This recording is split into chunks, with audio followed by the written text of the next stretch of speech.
Hello and welcome to another video. In today's video we're going to be investigating the electrical issues on the Wheelhorse Raider 9. Now we took this to a number of shows last year, and despite putting a brand new battery on it, that went flat and we had quite a few issues with it. So today we'll be investigating those.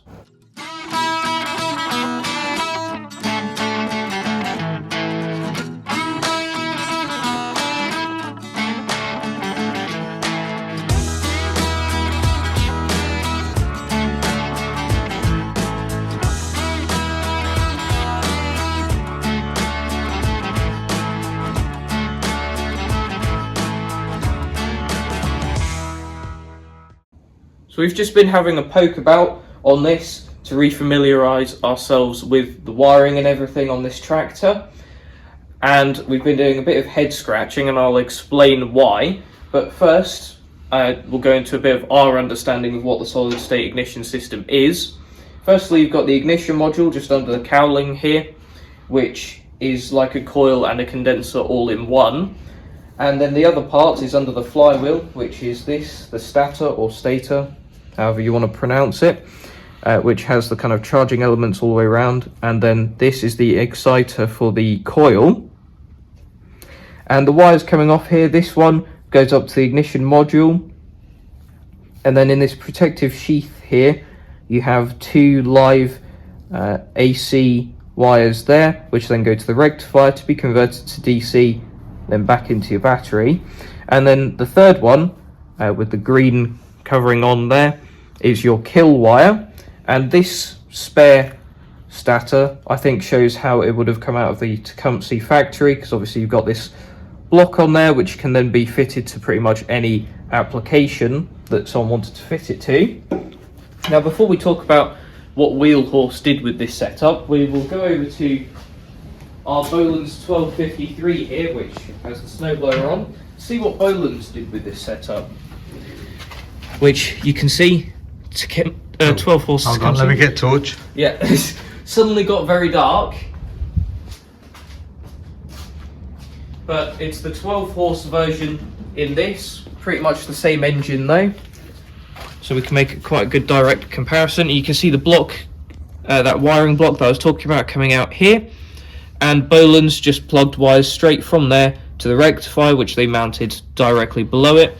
Now someone's actually rewired this tractor in the past, which is why there's all these various colours of wire that stick out quite a bit. However, a good friend of ours over in Canada, Noel from Noel's Garden Tractors and Firewood, he's got his own channel that I highly recommend you check out, actually posted us one of these, which is a connector that we couldn't find here in the UK, with 3 ports on there. And at some point we'll be rewiring this so that this block fits onto the top of the rectifier, which I think is what it should have from factory. And stroke of luck, Noel actually cut this so that he still had enough wire for whatever he was using this on before. And it's actually probably the perfect amount of wire to go up to that connector when we rewire it, so that's handy. And it means that connector will actually sit closer to the engine rather than sticking out like this, which it only does because of these, or how these wires have been set up. So that's how Boland's set this up. Very simple, as it would have come to them from Tecumseh. Now if we compare that to Wheelhorse over here, it's very much not the same. So if we look on this side where that protective sheath comes out, you can see only 2 wires coming out of there, which are the live AC wires going to the rectifier, which is mounted on the dash all the way over here. So if this is how they came out of the factory, those wires will have been lengthened or had something else done to them to make them reach. And then when it comes to the kill wire, that actually comes out this side of the engine and mounts here on this screw, which has a bit of plastic behind it so that it's fully isolated from the rest of the engine. And then there's this wire that bolts onto that connector, goes underneath the engine all the way up to the key switch to act as a bit of an extender as well. So that's how Wheelhorse wired that up. Now our kind of diagnosis for this, we are basing on what happened back at Rural Pastimes last year, where after the first day this wouldn't turn over at all. And then when we jump started it, it started up and ran just as it should do for the arena parade on the second day. It was running for probably the best part of an hour without any issues. So it was just starting up and the battery was dead. So that's why we kind of jumped to the conclusion that it was probably the charging system and therefore something on the starter. As I say, we're not fully sure though. So to add to the mystery, we're pretty sure when we got back from the show that we recharged this battery fully, because obviously we wanted to diagnose what this issue was. However, if we look at what the voltage is on it now, that's 6.35 volts. Very much not good for a 12 volt battery, especially one that is brand new, seeing as we got this at the start of last year, because we'd found the previous one that we put on back in 2023 when we rebuilt this tractor was actually dead. So clearly, since that's dropped down so much in a matter of a few months, we think there might be some sort of permanent drain on this. We're not too sure though. And what we had actually done was recharge the old battery that we thought was dead here. And if I put the multimeter on this, you can see that is now a healthy 12.98 volts. So this is actually fine, this old battery.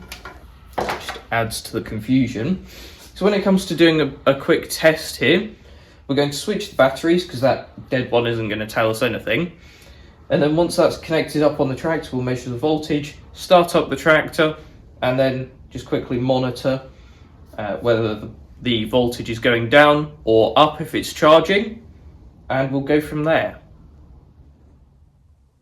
It is a month later, and as you probably notice, I'm not the star of the show. My name is Ian. I'm normally the cameraman, and I am Joseph's dad. Joseph is studying very hard at the moment for his exams, and as a consequence he's getting very little time to be out here in the workshop. So what I'm going to attempt to do is get to the bottom of these electrical issues whilst he's indoors studying very hard for his exams. As it was a month ago, I don't remember if we changed the battery or not, but what we certainly did by the look of it is disconnect the battery lead. So the first thing I'm going to do is to check the battery voltage to see if we've got a healthy voltage on the battery.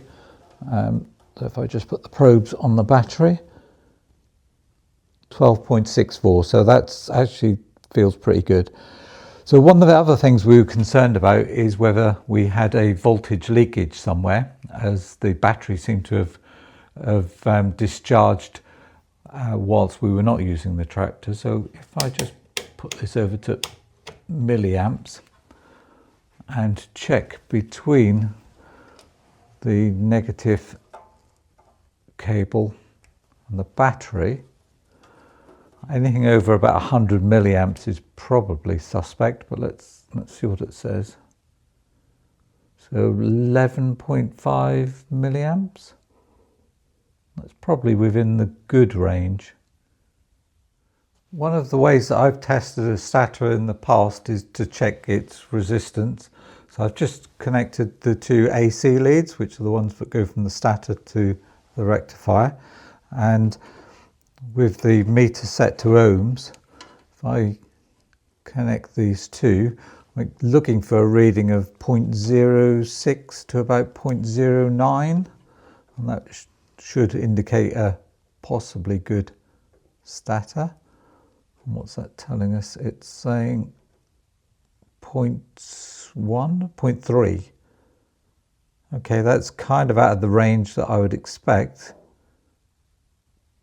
but that's not a bad sign. So if I now check each one of those to ground, and that is not showing a connection, which is good. Right, if I try the other one,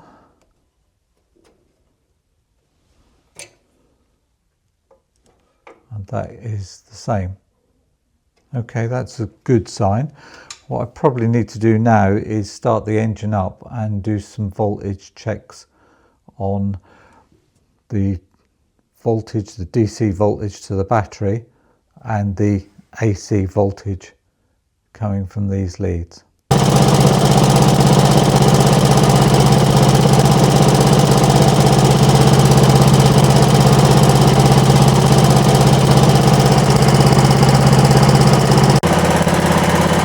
I've disconnected the AC lead from the rectifier, and I'm now going to set the multimeter to AC as well. I'm going to test that voltage.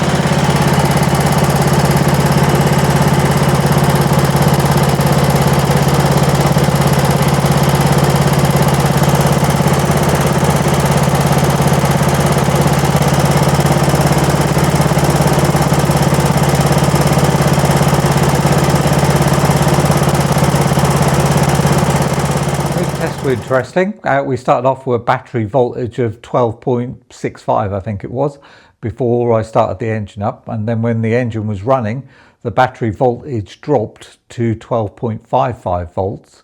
You'd expect it with a working charging system to be up to around 13 or even 14 volts, so that's not good. When I disconnected the two leads from the stator to the rectifier and checked the AC voltage, I think we were around 14 volts AC. The manual suggests it should be 28 volts, so something's not right there. My feeling is that the stator is not completely dead, but it's just not working as well as it should do, and probably the best thing to do is to put the spare stator that we've got on. But very interested to know what you think about those tests and what you feel we should do. But let us know what you think. I've just been reading the engine manual, and it suggested a test which I haven't done yet, which is to test the voltage between the positive terminal on the rectifier and the case of the rectifier.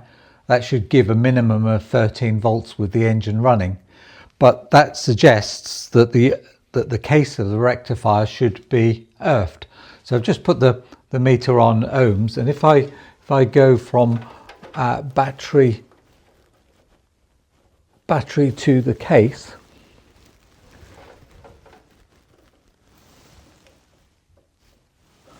that is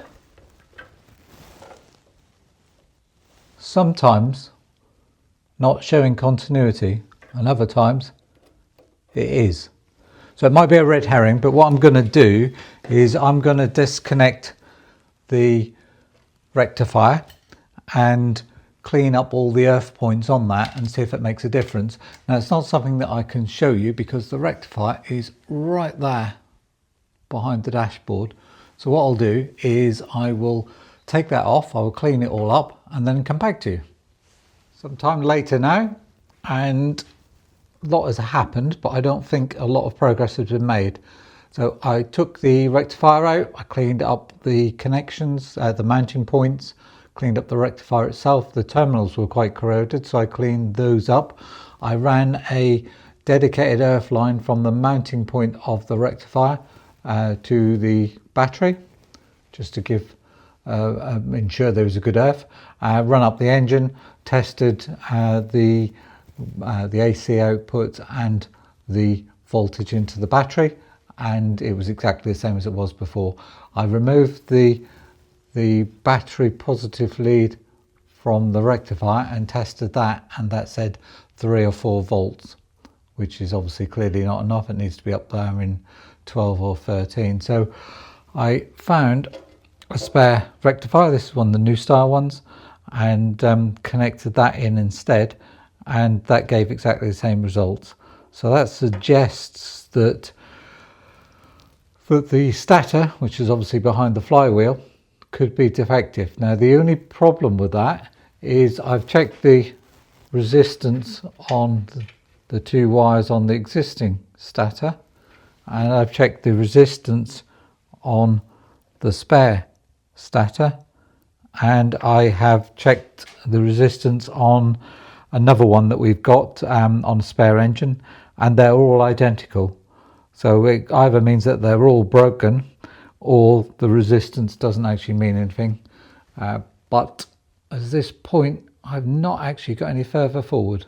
I've done all the tests that I can think of doing on this charging system, and I think the next stage is to look at replacing the stator or stator, but that won't be in this video.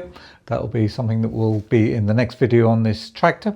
If you think I've missed a test or think of something else that I haven't looked at, then please let me know.